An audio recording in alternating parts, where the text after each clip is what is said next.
Pensemos en esto. ¿Y si un simple experimento sobre la iluminación en una fábrica de los años 20 revelara, casi por accidente, el gran secreto de la motivación humana en el trabajo? Pues bueno, esa es la historia de los experimentos de Hawthorne, un estudio que cambió, pero para siempre, la forma en que entendemos la productividad.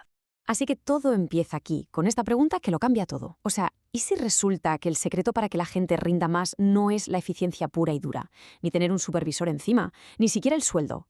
¿Y si la clave de todo estuviera bueno, en algo que habíamos ignorado por completo? Esta simple duda fue el motor de uno de los descubrimientos más importantes en la historia de la gestión empresarial. Vale, para entender bien de dónde sale todo esto, tenemos que hacer un pequeño viaje en el tiempo. Nos vamos a los años 20, a Chicago, a la gigantesca fábrica de la Western Electric Company, un auténtico monstruo industrial que por aquel entonces tenía un problema, y uno muy, muy gordo.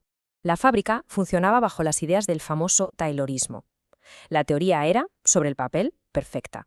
Cada trabajador hace una tarea súper especializada, repetitiva, con una supervisión súper estricta y ¡boom!, eficiencia máxima. El problema, que la realidad era otra historia. Lo que había era agotamiento, un aburrimiento mortal, la moral de la gente por los suelos y al final, claro, la productividad era un auténtico desastre. Y ojo, que no hablamos de un problemilla sin importancia. Para que nos hagamos una idea de la escala, 30.000 empleados. 30.000. El descontento era generalizado, masivo. La dirección estaba contra las cuerdas y necesitaba respuestas. Pero ya. Así que, ¿qué hicieron? Pues buscar ayuda fuera. Desesperados, los directivos llamaron a un equipo de investigadores para que analizaran qué estaba pasando. Y es así, justo en ese momento, como nacen los famosos experimentos de Hawthorne, con un tal Elton Mayo al frente de todo. Y esto no fue cosa de un par de días, ¿eh? El estudio se alargó casi una década entera y fue evolucionando por fases. Fijaos, lo que empezó en 1924 como una prueba súper simple con la iluminación, con unas bombillas, acabó convirtiéndose en un análisis profundísimo de las relaciones humanas. Y cada una de estas etapas, como vamos a ver, fue añadiendo una pieza nueva a un puzzle que nadie esperaba. Así que la empresa decidió empezar por lo más obvio, por lo que creían que era una variable directa y fácil de controlar, la iluminación. Sí, la luz del lugar de trabajo. El plan parecía de libro. Dividieron a los trabajadores en dos grupos. Uno, el grupo de control con la luz de siempre, y otro, el grupo experimental al que le iban bajando la intensidad de la luz poco a poco. La hipótesis era simple. A menos luz, menos producción. Lógico, ¿no? Pues para su sorpresa, los resultados fueron un caos. La producción no bajaba como esperaban, de hecho a veces hasta aumentaba cuando estaban casi a oscuras. Aquello fue un auténtico rompecabezas. El factor que daban por hecho, la luz, no parecía ser la clave de nada. Los investigadores empezaron a darse cuenta de que el ser humano era una variable mucho más compleja de lo que creían. El misterio no había hecho más que empezar.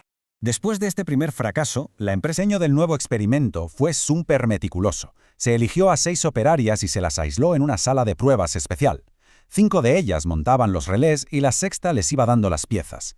Se medía absolutamente todo. La idea era cambiar una sola cosa cada vez: los descansos, los horarios, el sistema de pago y registrar con precisión cómo afectaba a la producción. Al principio todo parecía tener sentido y confirmar las sospechas. Se cambió a un sistema de pago en grupo y la producción subió. Se añadieron pausas para descansar y subió todavía más. Incluso con algo tan simple como un tentempié a media mañana, la cifra escaló a 2.500 unidades por semana. Parecía lógico, a mejores condiciones, pues mejor rendimiento. Y la tendencia seguía. Redujeron la jornada laboral, incluso pusieron la semana de 5 días. Y la producción no es que no bajara, es que seguía subiendo. En ese punto, los investigadores debieron pensar: ya está, lo tenemos, hemos encontrado la fórmula mágica. Y claro, para estar seguros del todo, decidieron hacer la prueba definitiva. Si las mejoras eran la causa del éxito, ¿qué pasaría si se las quitaban todas de golpe y volvían a las condiciones del principio? La lógica dictaba que la producción se tenía que desplomar. Y aquí llegó el momento que lo cambió todo. Durante 12 semanas se lo quitaron todo. De vuelta a la jornada completa, sin descansos, sin tentempiés. ¿Y la productividad? Pues batió todos los récords históricos. Alcanzó su punto más alto de todo el experimento. Fue algo totalmente ilógico, revolucionario. El entorno físico definitivamente no era la respuesta.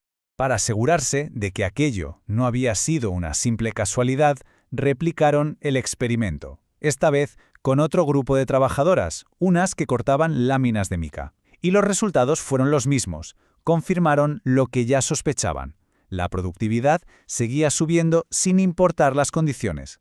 Estaba claro, el factor decisivo tenía que ser otro. Completamente desconcertados, Mayo y su equipo por fin entendieron que habían estado mirando en la dirección equivocada. La respuesta no estaba en los cambios físicos, sino en algo que no se puede medir con un cronómetro ni ajustar con un interruptor: el factor humano. Esta cita, de un directivo de la propia Western Electric, resume a la perfección el descubrimiento. Lo que había pasado en esa sala de pruebas es que las trabajadoras habían creado un grupo muy unido. Se sentían especiales, se sentían escuchadas. Y el supervisor ya no era un capataz, era más bien un guía. La clave estaba en su estado de ánimo, en ese ambiente. Y esto les llevó a una conclusión fundamental. Se dieron cuenta de que una empresa no es una sola cosa. Dentro de la organización oficial, la del organigrama y las reglas, existía otra paralela, una invisible pero muchísimo más poderosa. Mirad, aquí se ve perfectamente.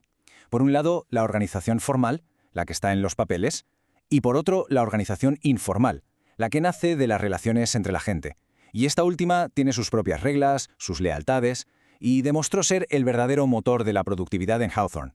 Para poder entender este universo social que acababan de descubrir, lanzaron una tercera fase del estudio. Una fase masiva, un programa de entrevistas a más de 20.000 empleados. Y pronto vieron que lo importante no era preguntar, sino escuchar. Dejar que la gente hablara libremente les desveló cómo funcionaba la fábrica de verdad. Y de ahí salieron las reglas no escritas que de verdad gobernaban el día a día. Normas como no producir demasiado para no dejar mal a los compañeros, pero tampoco demasiado poco. O la más importante, nunca, jamás, chivarse de un colega a un supervisor. Esas eran las verdaderas leyes, y romperlas tenía consecuencias sociales muy serias. Entonces, ¿cuál fue el gran resultado de todo esto? Pues que lo que empezó como un simple estudio sobre la luz en una fábrica, acabó tirando por tierra los cimientos de la gestión empresarial y dio a luz una filosofía completamente nueva. De Mayo se dio cuenta de que no solo tenía la solución al problema de la fábrica, es que, sin quererlo, habían sentado las bases de una teoría totalmente nueva sobre cómo gestionar a las personas. Y esa nueva teoría es la que hoy conocemos como la teoría de las relaciones humanas, y se apoya básicamente en 4 pilares. Primero, la motivación es mucho más que el dinero. El reconocimiento, sentir que perteneces a algo, es fundamental. Segundo, la comunicación. Tiene que ser abierta, de ida y vuelta. Tercero, el liderazgo. Se acabó el jefe autoritario, el líder tiene que apoyar. Y cuarto, las dinámicas de grupo. Cómo se lleva la gente dentro de un equipo es absolutamente esencial para que las cosas funcionen. Años más tarde, un académico, Idalberto Chiavenato, lo resumió de una forma brillante. La idea clave. El meollo de la cuestión es esta. El trabajo no es algo que se hace en solitario, es una actividad social. Siempre, junto a la organización oficial, la del organigrama, existe otra organización informal. Y es ahí, en ese tejido de relaciones, donde nace la motivación de verdad, la que viene del reconocimiento de los compañeros y del buen rollo. Y lo más fuerte de todo es que, aunque estos experimentos tienen ya casi 100 años, su legado sigue siendo de una actualidad brutal. Quizás incluso más importante ahora que entonces. Si nos tenemos que quedar con una sola cosa de Hawthorne, que sea esta. Los factores sociales y psicológicos, el factor humano, a menudo tienen mucho más impacto en la productividad que los factores económicos o técnicos. Prestarle atención a la gente, a cómo se sienten, a cómo se relacionan, eso no es un extra, no es algo secundario, es la base sobre la que se construye el éxito. Y todo esto nos deja con una pregunta final, una para reflexionar. Ahora, en plena era de los datos, de la inteligencia artificial, de la búsqueda obsesiva de la eficiencia a través de algoritmos, ¿nos estamos acordando de ese factor humano que los experimentos de Hawthorne descubrieron casi sin querer?